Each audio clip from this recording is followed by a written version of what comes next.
कई लोग तो ऐसे हैं, उनको आज तक हनुमान चालीसा पढ़ना नहीं है, आज तक कोई चालीसा, चाहे गायत्री चालीसा हो, लक्ष्मी चालीसा हो, शिव चालीसा हो, पढ़ना ही नहीं आती, बस बैठ गए भगवान के सामने और पढ़ लिया आसन लगा के। नहीं नहीं नहीं, चालीसा पढ़ने का भी एक नियम है।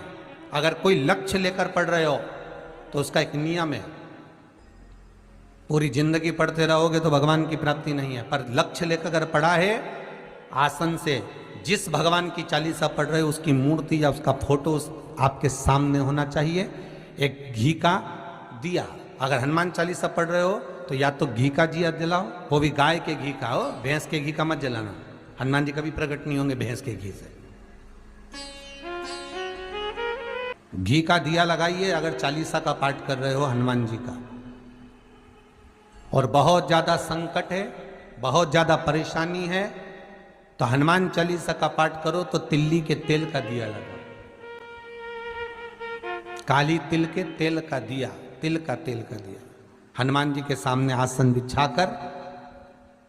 बहुत तकलीफ है तो 3 पाठ प्रतिदिन करो, और एक आसन से जितने समय, 9 बजे अगर आप बैठते हो पाठ करने तो 9 बजे ही बैठना है। 11 दिन तक प्रतिदिन 3 पाठ रोज करो। एक पानी का लोटा, कलश, तांबे का जल अर्थात तांबे का लोटा हो, स्टील का लोटा हो, तुम्हारे पास जो कलश हो उसमें जल भरकर, एक सिक्का उसमें पटक कर, एक लौंग पटक कर प्लेट से ढक कर रख दो, और प्रतिदिन बस टाइम पर बैठकर पाठ करो। 11 दिन पूर्ण होंगे, जिस कामना से आपने पाठ करा है बस वो सिक्का, वो लौंग कलश में से निकाल लो, जल का आचमन करो, और जिस काम के लिए करा है वो जल उस प्रयोग में ले लो। उस प्रयोग, किसी से बात करने जाना है तो वो जल पी कर जाइए, कोई से हाथ मिलाना है तो वो सिक्का, वो लौंग अपने हाथ में रखिए, अपने साथ रखिए। कई लोग कहते हैं हम तो बहुत दिनों से हनुमान चालीसा पढ़ रहे हैं, हम बहुत समय से राम रक्षा स्तोत्र का पाठ कर रहे हैं, हम बहुत समय से ये कर। अरे तो उसको नियम से तो करो। हनुमान चालीसा का प्रागट्य केवल एक दिल से की गई स्तुति। हनुमान जी महाराज की स्तुति, राम जी महाराज की स्तुति तुलसीदास जी ने केवल दिल से करी थी, केवल मन से। और ये नहीं कहते कि हनुमान चालीसा पढ़ोगे तभी भगवान, नहीं नहीं, आप दिल से अगर भगवान को पुकार लीजिए, आप दिल से पुकारो उसको, वो आएगा। नियम है महाराज, बहुत ध्यान दीजिएगा। पंचमुखी हनुमान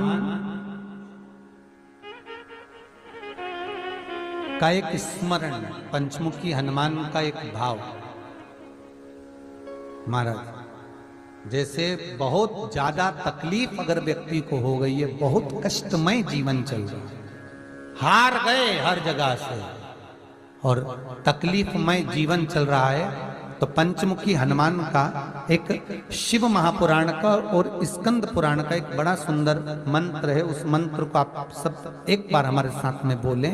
ओम नमो हनुमते रुद्र अवताराय सर्व शत्रु संहारणाय सर्व रोग हराय सर्व वशीकरणाय रामदूताय स्वाहा। बस इस मंत्र को हाथ में काली तिल लेकर, एक जौ लेकर और गूगल लेकर, थोड़ा सा उसमें गाय का घी डालकर, कंडे को या अग्नि को जलाकर इस मंत्र का 11 बार 21 बार जाप कर कर अपनी कामना कर कर छोड़ दीजिए। कैसा भी रोग हो, बीमारी हो, कष्ट हो, दुख हो, तकलीफ हो, 21 दिन के अंदर वो आनंद आना प्रारंभ कर देता है। महाराज इस मंत्र, स्कंद पुराण का, शिव महापुराण का ये मंत्र मूल पंचमुखी हनुमान सुख देंगे। और एक और चीज याद रखिए महाराज, यदि कोई काम के लिए जा रहे हो, कोई व्यापार के लिए जा रहे हो या नौकरी करने के लिए जा रहे हो और लगी नहीं रही, बहुत तकलीफ पा रहे हो, सर्विस ही नहीं लग रही, बहुत कष्टमय हो गया, तो निवेदन करूंगा 5 पीपल के पत्ते पर बेसन के 5 लड्डू घर में बने हुए, गाय के घी के 5 लड्डू रख लो, उस लड्डू के बीचों बीच एक आटे का दिया और उसमें तिल्ली का तेल डालकर इसी मंत्र का प्रयोग कर कर पंचमुखी हनुमान का किसी भी हनुमान के मंदिर में जाकर, दक्षिण मुखी हनुमान के मंदिर में जाकर उसको रख कर आ जाइए। इसके बाद आप उस काम के लिए जाइए, आपका काम सफल हो जाएगा। आपको किसी को नहीं कहना पड़ेगा कि हाथ जोड़ना नहीं पड़ेगा, किसी के पांव नहीं पड़ना पड़ेंगे, तुरंत काम होगा। बस इस मंत्र का स्मरण कर कर पंचमुखी हनुमान का भूतेश्वर जो मंत्र है वो सुख देने वाला, आनंद देने वाला, सहज नहीं महाराज, सुख की खान है, आनंद की राशि में। महाराज आप कोई बहुत बड़ा काम करने जा रहे हो, बहुत बड़ा यज्ञ अनुष्ठान, विवाह, शादी आदि आदि फंक्शन करने जा रहे हो, 4 दिन 8 दिन के लिए आप घर से बाहर जा रहे हो और आपको लगता है कि घर में ताला कैसे लगाएं, तो निवेदन है एक तांबे के कलश में जल भर लीजिए और जल भरकर उसमें थोड़ी सी काली तिल डाल दीजिए, भूतेश्वर शिव का नाम लेकर। कौन से शिव का? भूतेश्वर, शमशानवासी भूतेश्वर शिव का नाम लेकर काली तिल डाल दीजिए, कलश को प्लेट से ढक दीजिए, घर के किसी भी भाग में उसको रख दीजिए। उसके बाद आप चले जाओ। किसी की सामर्थ्यता नहीं है कि उस घर में कोई पांव रखे, किसी की सामर्थ्यता नहीं है। और अगर कोई भूले से पांव भी रख दिया तो 22 दिन या 21 दिन के अंदर उसको, जैसे लोगों को हवा आती है, बस उसको चक्कर आना चालू हो, बाल खोल खोल के घुमा मिलेगा। शास्त्र प्रमाण करता है हमारा भूतेश्वर शिव। ये कलश जो होता है ना, जल का जो पात्र होता है, ये साधारण नहीं होता, सहज नहीं होता महाराज। जैसे आज आपने मेरी लाज रखी, रक्षा करी और किसी को आने नहीं दिया, विनती स्वीकार करना। आपका जल पात्र भूतेश्वर के नाम से काली तिल से जहां रखा जाए उस गृह में कोई प्रवेश ना कर पाए। शिव जी ने वचन दे दिया, मेरी चंडियां 64 योगनियां, डाकनी, पिशाचनी, चुड़ैल और भूत इस कलश के विराजमान होते ही सर्वस्व फैल जाते हैं, फिर अंदर कोई नहीं आ सकता, भीतर प्रवेश नहीं हो सकता। लगे तो उन्होंने हनुमान जी से कहा कि तुम क्या चाहते हो? हनुमान जी बोले मेरे को जाना है, क्योंकि जहां राम वहां हनुमान। हनुमान जी जब कहने लगे कि मेरे को जाना है, तो राम जी महाराज बोले नहीं नहीं हनुमान, तुझे सबसे ज्यादा प्रिय क्या है? तो कह राम। तो हनुमान तू कह रहा है सबसे ज्यादा प्रिय है राम, प्रिय है, तो एक बार जिस समय देवऋषि नारद का अपमान हुआ, विश्वामित्र बाबा का अपमान हुआ, उस समय पर एक राजा ने जब अपमान करा तो तूने उसको राम नाम लिखकर एक जगह पर बिठा दिया और कहा कि तू राम नाम जपते रहे। उसने राम नाम जपा। तब हनुमान याद कर, मेरे सम्मुख में तू खड़ा था और युद्ध होने वाला था, तो तूने क्या कहा था? प्रभु आप इसको मार नहीं सकते क्योंकि ये आपका नाम ले रहा है। राम से बड़ा होता है राम का नाम, आप इसे मार नहीं सकते। तब आपने ये संवाद कहा था, हनुमान बता तेरी प्रियता क्या है? हनुमान जी कहते हैं प्रभु आपने मुझे जगा दिया, क्योंकि मुझे श्राप ये मिला था कि तू जागेगा किसी की जगाने पर, आपने मुझे जगा दिया। इसलिए है नाथ, अब मैं जाना नहीं चाहता, सत्संग करना चाहता।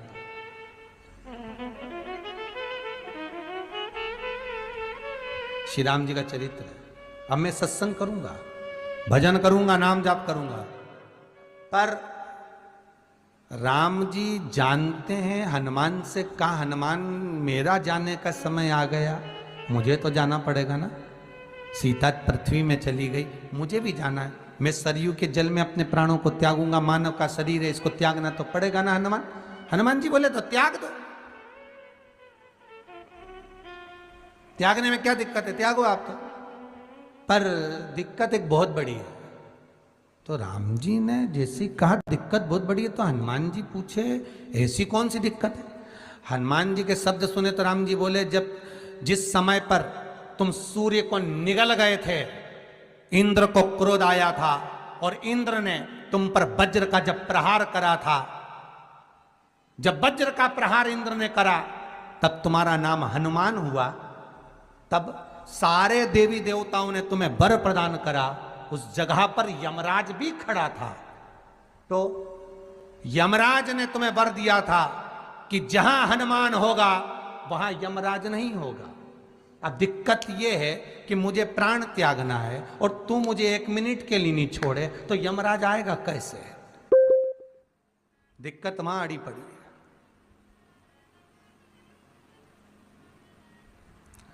हनुमान जी मुस्कुरा के बोले राम जी महाराज से, प्रभु मैं आपके बिना रह नहीं सकता।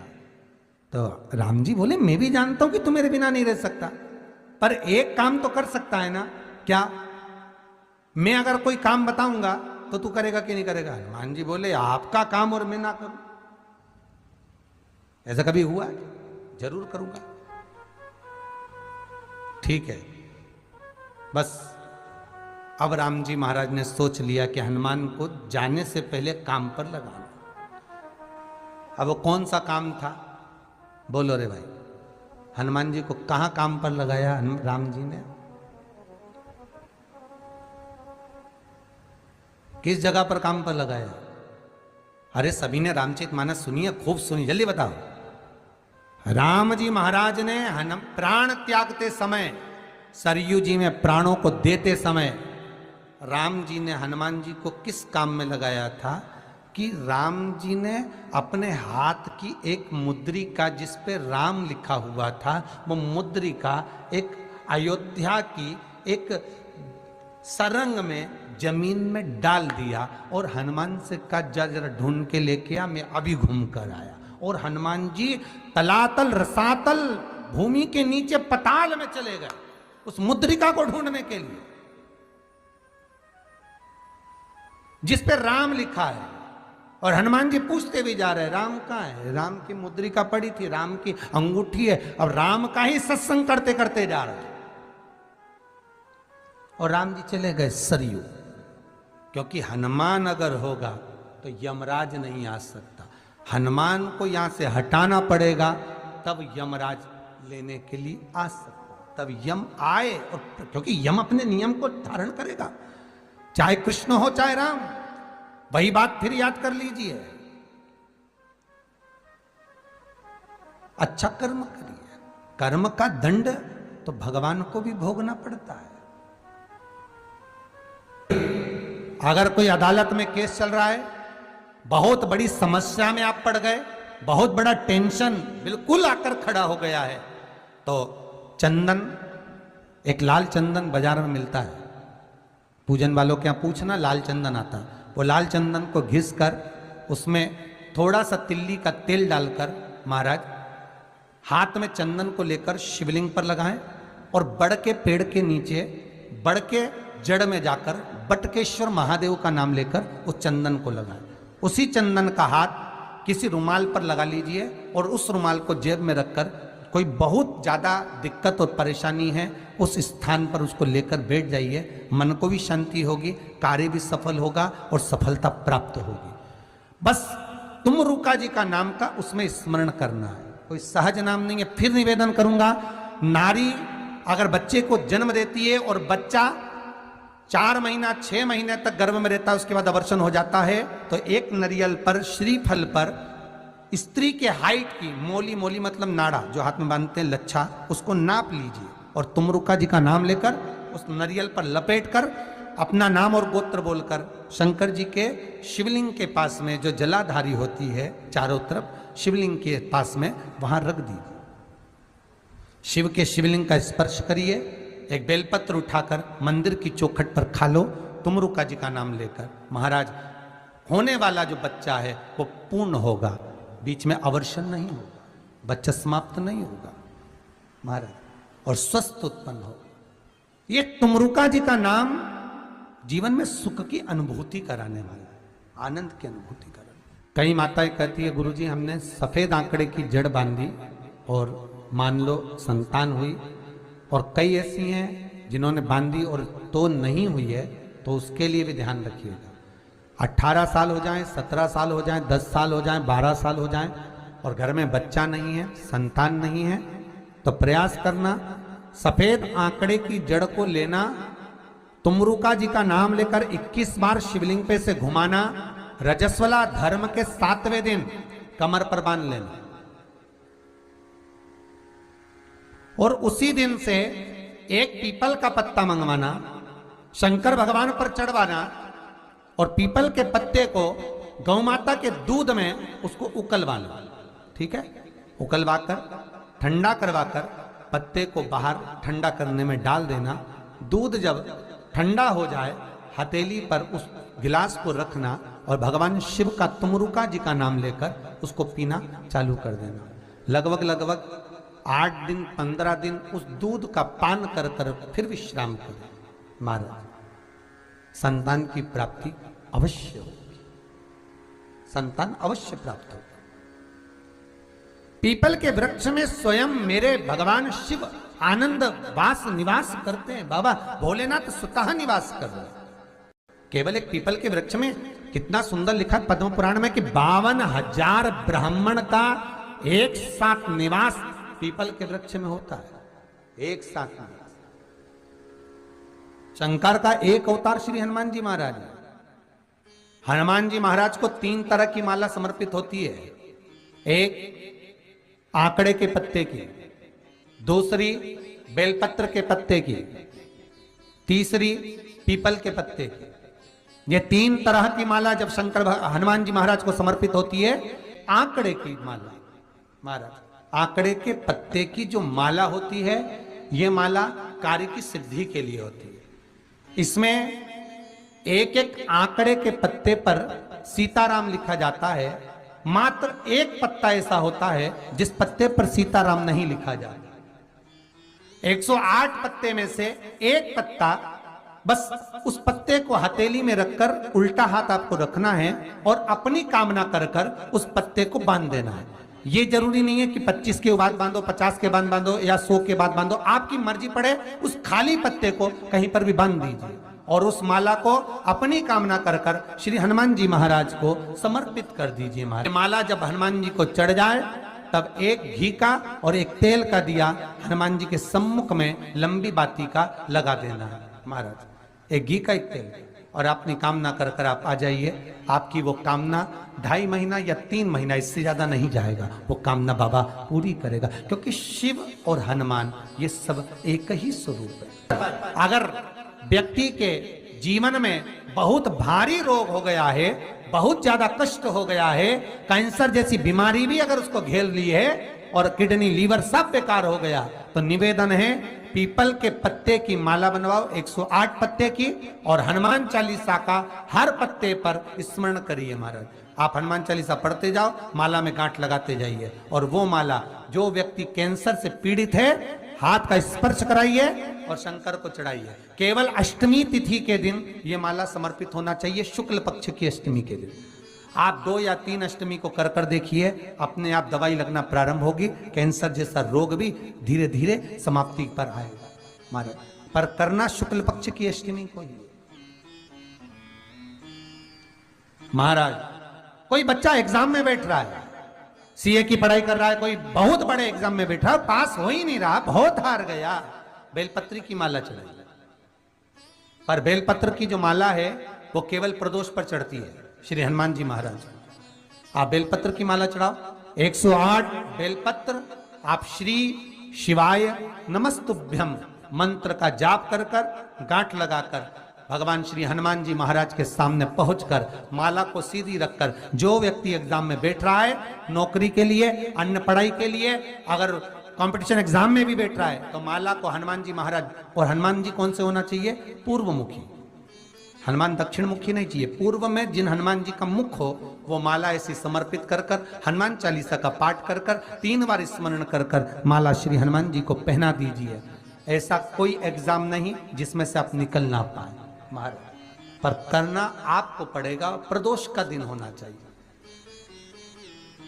प्रदोष के दिन भगवान, और प्रयास जहां तक हो सके प्रदोष काल में अगर चढ़ाएंगे तो ज्यादा फलदायी रहेगा। रतिमान, मतिमान, कैतुमान, रतिमान, ऐसे हनुमान जी के 5 भाई और तो 6 भाइयों का जन्म हुआ है। 6 भाई भगवान का भी कम नहीं होता, अधिक।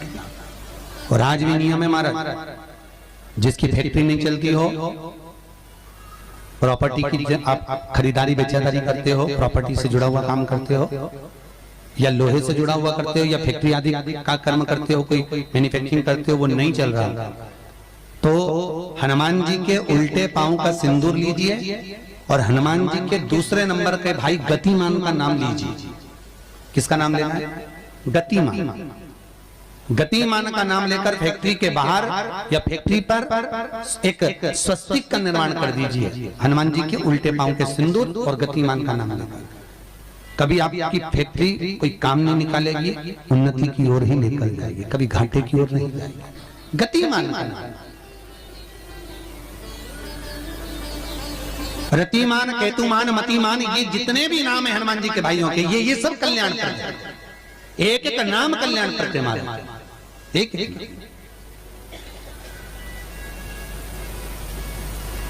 महाराज वो जिन बच्चों को निमोनिया हो जाता है ना, वो सर्दी का कोटा रहता है, बहुत सर्दी बच्चों को बनी रहती है, तो हर दिन 5-10 दिन में वापस दौड़ के डॉक्टर के पास लेके जाओ, फिर डॉक्टर के पास ले। वैसे तो डॉक्टर के पास बच्चे आजकल के जमाने के जाते ही जाते हैं, हर 15 दिन 20 दिन में, तो इसके पीछे वो चले जाएं। एक हास्य व्यंग में हमसे पूछा किसी ने, महाराज जी आज के बच्चे बार बार हॉस्पिटल डॉक्टर क्यों जाते हैं? तो हमने कहा देखो भैया, बच्चा जहाँ जन्म लेता है उनसे प्रेम ज्यादा होता है। पहले नानी के घर में पैदा होता था, इसलिए नानी के घर ज्यादा जाता था, दादी के घर में ज्यादा पैदा होता था, इसलिए दादी के घर ज्यादा जाता था। आज के बच्चे हॉस्पिटल में ज्यादा पैदा होते हैं, इसलिए हॉस्पिटल ज्यादा घूमने जाते हैं। ये हास्य। पर यदि बच्चे को सर्दी ज्यादा होती है, निमोनिया ज्यादा होता हो, ठंडा का कोटा ज्यादा रहता हो, तो पीपल के 5 पत्ते महाराज उस पर घृत लगाकर हनुमान जी के तीसरे नंबर के भाई व्रतिमान का नाम लेकर, व्रतिमान का नाम लेकर बच्चे की छाती पर एक वस्त्र से उसको बांध दीजिए, रात्रि भर बंधे रहने दीजिए महाराज। और बांधना कौन से दिन है? 12 तिथि को, बस एक बार बांधना, उसके बाद सर्दी का कोटा नहीं रहता महाराज, बच्चा स्वस्थ अपने आने में। व्रतिमान हनुमान जी महाराज के जितने भी भाई हैं, सबका आनंद सुख चरणारविंद का सुख देने वाला भगवान श्री हनुमान जी महाराज चैत्र की पूर्णिमा के दिन प्रकट होते हैं महाराज। पवन तनय संकट हरन मंगल मूरत रूप, राम लखन सीता सहित हृदय बसौ सुर। श्री हनुमान जी महाराज का प्रागट्य होता है, चारों तरफ सुख ही समाहित हो जाता है, आनंद ही आनंद स्थापित हो जाता है चारों। अब दोनों में अंतर देखिए। हनुमान जी की जब स्तुति गाई जाती है तो बोला जाता है विद्यावान गुणी अति चातुर। फिर से बोलो एक बार लाइन से, विद्यावान गुणी अति चातुर। हनुमान जी विद्यावान थे और लंका का राजा रावण विद्वान था। क्या था? जम के बोलो विद्वान। ये विद्यावान, वो विद्वान। तो एक प्रश्न सामने खड़ा होता है कि विद्यावान और विद्वान में क्या अंतर है? हनुमान जी विद्यावान गुणी अति चातुर, रावण विद्वान, तो दोनों में अंतर क्या है? विद्वान ये भी विद्वत्ता से विद्वत्ता, वो भी पढ़ा लिखा, ये भी पढ़ा लिखा, अष्ट सिद्धि नवनिधि उनके पास में, इसके पास। तो फिर अंतर क्या है? तो शिव महापुराण की कथा कहती है, जिस व्यक्ति को पढ़ कर विद्या अर्जन कर खूब पढ़ाई करते करते अच्छा पद जब मिल जाता है और उसको जब अहंकार आ जाता है तो वो विद्वान हो जाता है। और जिसको पढ़ कर खूब अच्छी सिंहासन भी मिल गया, उसके बाद भी उसका चित्त वृत्ति नम्र होता चले जाता है, तो वो विद्यावान हो गया। विद्वान में अहंकार है, विद्यावान में नम्रता है। बहुत ध्यान देना हमारा। कई लोगों को पढ़े लिखे थे, अप टू डेट बन के हमारे बराबर कोई अहंकार आ गया, मतलब तुम विद्वान हो, बहुत विद्वान हो, मना नहीं है, तुम्हारे में विद्वत्ता की कमी नहीं है, सारे वेद पुराण शास्त्र सब तुम्हारे में भरे हुए हैं, सारी पढ़ाई लिखाई तुम में भरी हुई है, तुम बहुत विद्वान हो। पर विद्वत्ता अहंकार को लेकर जाती है, और विद्यावान का जो विद्या को ग्रहण करता है उसके भीतर नम्रता आती चली जाती है। नम्रता, कोई कोई व्यक्ति ऐसा होता है जिसके पास भगवान पैसा खूब देता है तो उसको नम्रता देता है, खूब नम्रता, इतना प्रेम से बोलेगा, इतना मीठा बोलेगा, और बोलो साहब और मेरे लिए कोई सेवा हो तो बता दो, और बोलिए साहब, इतनी नम्रता। और किसी किसी के पास में अहंकार इतना ज्यादा आ जाता है धन के साथ में कि वो किसी गिनते ही होगी नहीं, बिल्कुल ऐसा लगे जैसे भेरू पे सिंदूर चढ़ा, में एकदम गिनते। तो दोनों में अंतर है,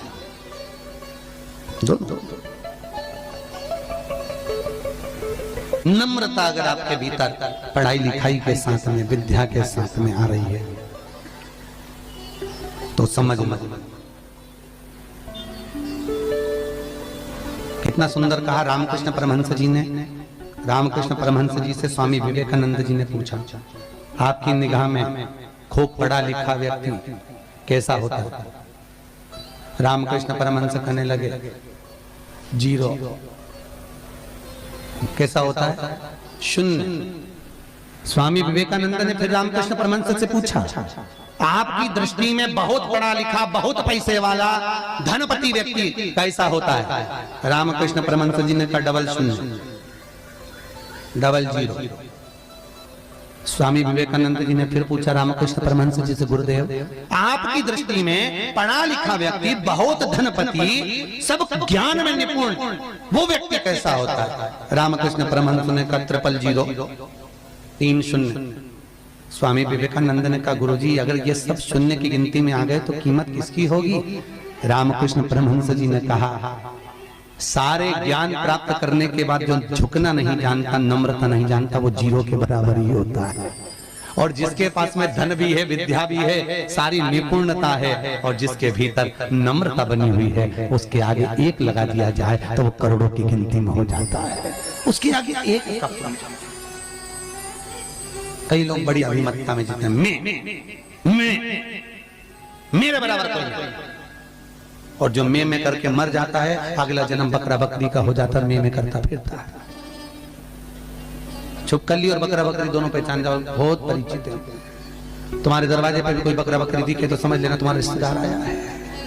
मैं करके मर गया, मेरा घर, मेरी परिवार, मेरा कुटुंब, मेरी घर, मेरी गाड़ी, मेरा बंगला, मेरा मेरा मेरा करके मरा, बकरा बकरा मैं तत्व में अभिमतता।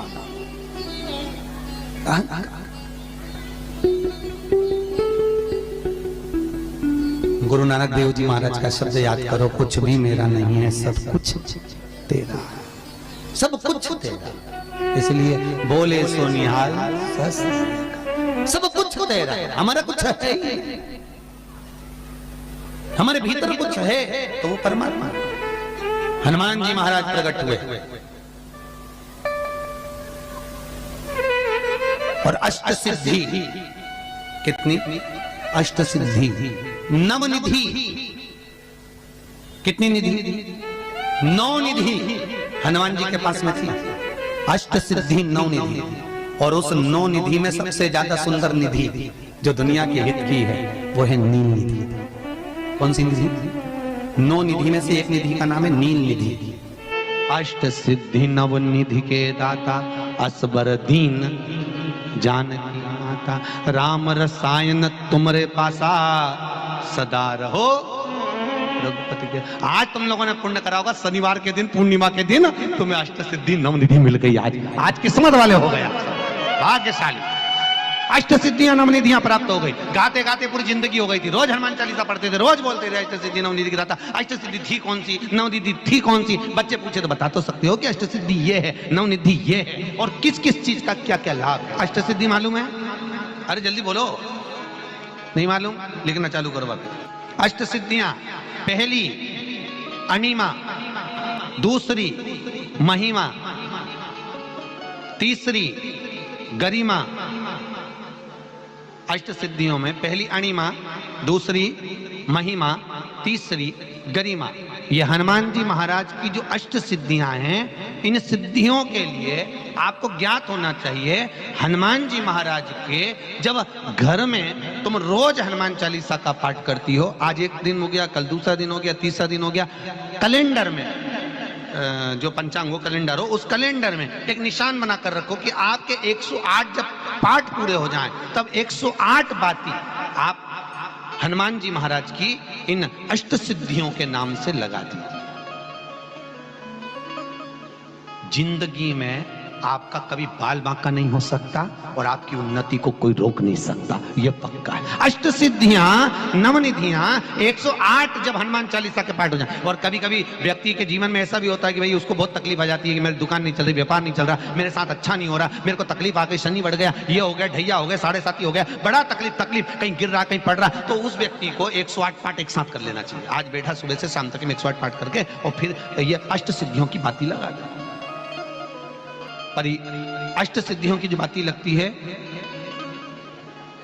घृत में है, घी घृत, अष्ट सिद्धि, तो ये बाती, तो पहली अणिमा सिद्धि, दूसरी महिमा, तीसरी गरिमा, चौथी लघिमा, चौथी है लघिमा, पांचवी प्राप्ति, पांचवी क्या है? प्राप्ति। छठी प्राकंभ,